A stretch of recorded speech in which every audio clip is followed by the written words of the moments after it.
Hello, Catamounts. My name is Alexander Hoffman, and this is Chats with Cats presented by WeTV. In this series, we will be interviewing some of our amazing student athletes here at WCU. Today, I have Elias Barton of our men's track and field team. How are you today, Elias? Doing well. How about yourself? I'm doing well, but this doesn't really feel right. I think, do we switch? We got to switch. Yeah, which probably switch that. There we go. Okay. Yeah, let's. Yeah. Hi, my name's Elias Barton, and this is Chats with Cats. Wait, no, this isn't right. Wait, here, let me just fix it.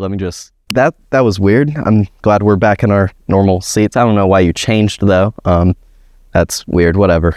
Anyway, I guess I'll go ahead and start with these questions. That's the wrong ones. So Elias, let's go ahead and get this started as normal. Yes. Please introduce yourself. Tell us a little bit about yourself, what you do for our track team here. Yeah, so my name's Elias Barton, and I am on the track and field team here, and I am a 400-meter sprinter.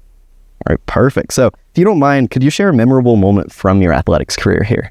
Yeah, absolutely. I'd say most recently we just had outdoor championships back right before the start of summer, and I'd say probably the biggest moment, I was obviously injured, and so I still pushed through the pain and ran anyways, but having that team surrounding and them being able to kind of support everybody, and they definitely encouraged me to push through and have a good race.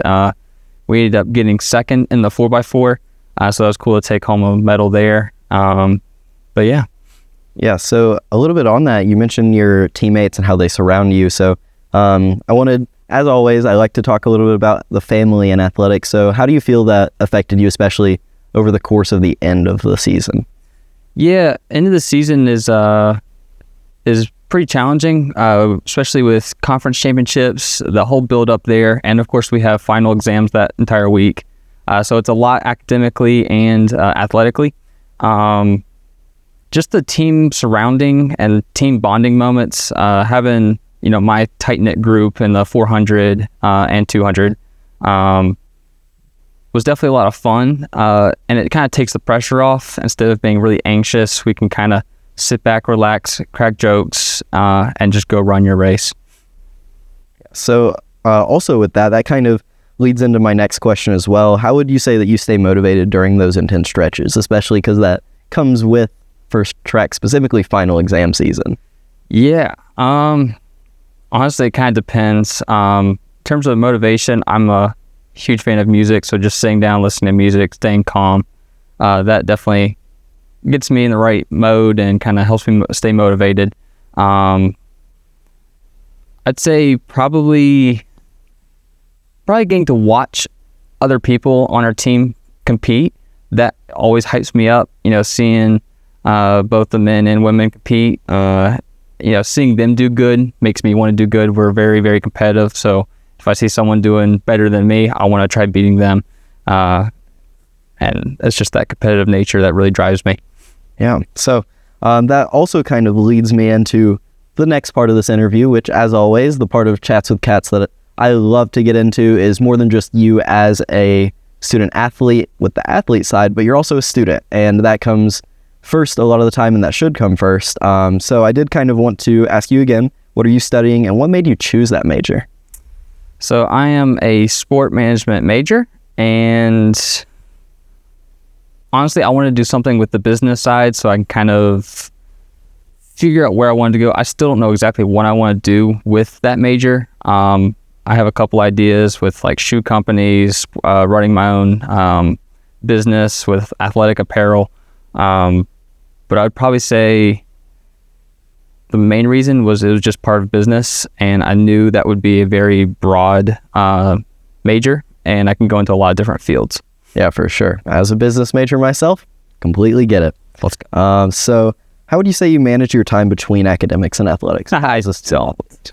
No, but it's tough. We have weights 3 times a week with running 5 to 6 days out of the week. So it's definitely a lot of training, and I'd say a lot of times in the evening, we usually find a little bit of time to sit down, do my work. Personally, I don't like to do a lot of study group stuff. I like to do it by myself. I usually am sitting down at my desk. I can just grind through all the work I need to do. That's just kind of how I've always been. Yeah. So what are some challenges overall that you face as a student athlete? How do you overcome those other than just the time management aspect? Ooh, that's tough. I'd say probably the hardest part about it is probably the just the soreness after practices, just feeling really tired, and just kind of stay motivated to do my extracurricular stuff and to come back fresh every day. What are some other things you're involved in other than just doing track and going to classes? I'm not necessarily involved in, but I do like to draw. I love drawing comics and superheroes. That's just how I've always been. So sometimes just getting to sit down and draw, it kind of takes my mind off of athletics and academics. So that's always fun. And I love the nature out here in the mountains. So going on nice long hikes, really fun and enjoyable. Is there anywhere online that anybody can find your art? I do have an Instagram page. It should be ebart2. So if you want to check out any of my art, go look that up. You heard it here first. Go ahead and check out that Instagram page. Yes. So how has being a student athlete shaped your college experience here at Western? A lot. I'd say there's been a ton of stuff. So I went to NC State before here for about a year and a half, and I wasn't in the track and field team there. So I definitely have both experiences of just being the student versus a student athlete. Coming here to run track has been much more enjoyable. I'd say it's a little bit more work just having to, put up with, track schedule and, getting all your assignments due on time. But it's shaped my experience a lot because everything I do is kind of based around track. If you're a D1 athlete or just an athlete in general, your day-to-day your day-to-day routine reforms around track, what to eat, what not to eat, sleep schedule, all of that kind of shapes your day-to-day basis. Yeah, and I don't think a lot of people always realize how much goes into that too, and how much that can change between student athlete. So definitely. Yeah, it's pretty big.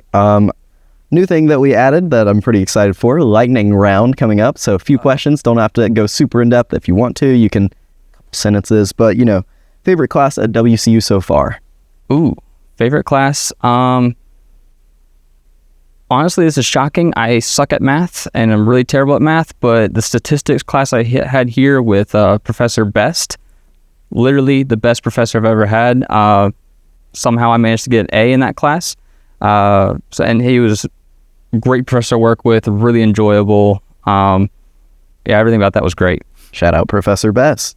Pre-game ritual or superstition? Do you have any of those? Ooh, for pre-game, I would say anything with my reggae music. I love Jamaican reggae, so that I kind of do that every single track meet, and then I kind of go into some rap and hip hop. For superstition, one of the biggest ones in track and field is if you're on the relay team and you drop the baton or put the baton on the ground. That's like a big no in track and field. So I would say that's the biggest superstition for bad luck. Favorite sports team outside of your own, can be from any sport, any level of professionalism. Okay. So obviously track and field for USA, Team USA is going to be my number one. However, I do love watching football, NFL. My team is Arizona Cardinals, unfortunately. Hopefully in a couple years we'll make a comeback. We'll see though. Shout out Cardinals. Favorite post-game meal? Post-game meal. Ooh. I love sushi, so going to a nice sushi restaurant would probably be my number one. Obviously, I don't want to eat sushi before running a 400, but afterwards, I'm down. Perfect. So one last question to kind of tie everything all together, both lightning and also athlete, student. So what is the best advice you've received as a student athlete? And in turn, what's the best advice you could give to an incoming student athlete? Ooh, that's a deep question.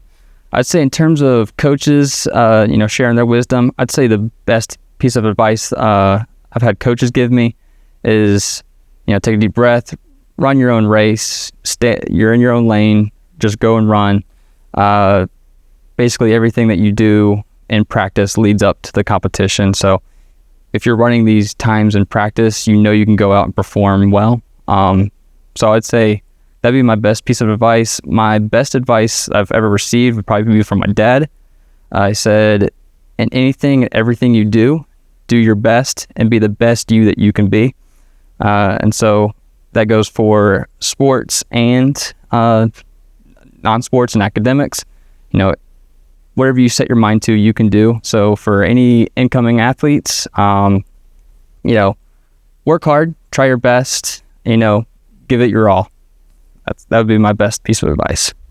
Perfect. Thank you. So thank you for coming onto the set today for the second time. It's weird whatever happened with the outfit. Yeah, no, I felt like I needed to change a scenery. Yeah, it felt too similar to last year anyway.